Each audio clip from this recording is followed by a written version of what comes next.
বিশ্বনবী পাগলের মতো একবার হাউজে কাউসারে যাবেন, একবার সিরাতে যাবেন, একবার পুলসিরাতের দিকে, একবার হাউজে কাউসারের দিকে পাগলের মতো দৌড়াতে থাকবেন। তার কোনো গুনাহগার উম্মত যাতে জাহান্নামে ঢুকে না যায়, সেদিন কেউ সুপারিশ করতে পারবে না বিশ্বনবী ছাড়া। এজন্য 5 নম্বর আল্লাহ বললেন, মান যাল্লাযী ইয়াশফাউ ইনদাহু ইল্লা বিইযনিহি।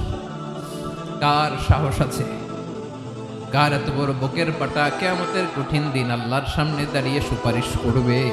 কারো ক্ষমতা, কারো ক্ষমতা নাই। বিশ্বনবী সেদিন সিজদায় পড়ে উম্মতের জন্য কাঁদবেন, সবাই কাঁদবে, নফসি নফসি, আল্লাহ আমারে বাঁচাও, আল্লাহ আমারে বাঁচাও। বিশ্বনবী বলবেন, উম্মতি উম্মতি। বিশ্বনবী আমার জন্য কাঁদবেন, আপনার জন্য কাঁদবেন, আমাদের জন্য সেদিন কেঁদে কেঁদে জাহান্নামের দরজায় দাঁড়িয়ে আমাদেরকে টেনে টেনে জান্নাতে ঢুকাবেন।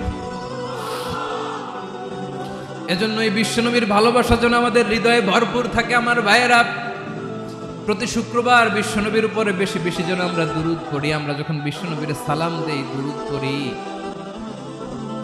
একদল স্পেশাল ফেরেশতা আছে যারা বিশ্বনবীর দুরূদটা নিয়ে সরাসরি বিশ্বনবীর রওজায় যায়, যে বলে অমুকের বেটা অমুক আপনারে সালাম দিয়েছে। বিশ্বনবী নিজ কবরের থেকে নিজেই সালামের উত্তর দেয়।